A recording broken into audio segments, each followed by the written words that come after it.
জেতা কোৱা আমি যে কেমেৰা ব্যৱহাৰ কৰো উম কেমেৰা শব্দটোৰ অৰ্থ কিনো কেমেৰা শব্দটো আহিছে কেমেৰা অবস্কুৰা বুলি লেটিন ভাষাৰ এটা শব্দৰ পৰা গম পাইছানে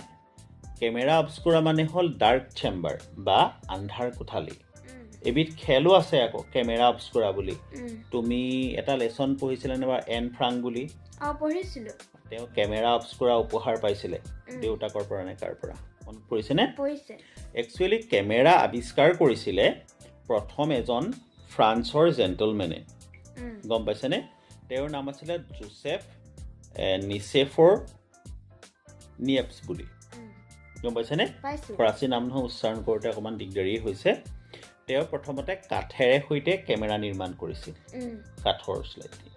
আৰু তেওঁক তাত ফিল্মবিলাক ব্যৱহাৰ কৰিছিলে চিলভাৰ কোটেড পেপাৰ দি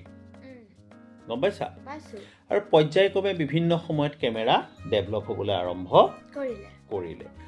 1935 চনত কোডাক নামৰ এটা কোম্পানীয়ে প্ৰথম কালাৰ্ড ফটোগ্ৰাফ তুলিব পৰা কেমেৰা বনাইছিলে গম পাইছেনে আৰু কেমেৰাই নহয় তেওঁলোকে তাৰ ফিল্মটোও বনাইছিলে গম পাইছা আজি কিছু বছৰৰ আগলৈকে যেতিয়ালৈকে তোমাৰ ষ্টিল ফটোগ্ৰাফটো আছিলে তেতিয়ালৈকে কোডাকে কেমেৰা আৰু ফিল্ম দুইটাই প্ৰডাকশ্যন কৰি আছিলে আজিকালি তেওঁলোকে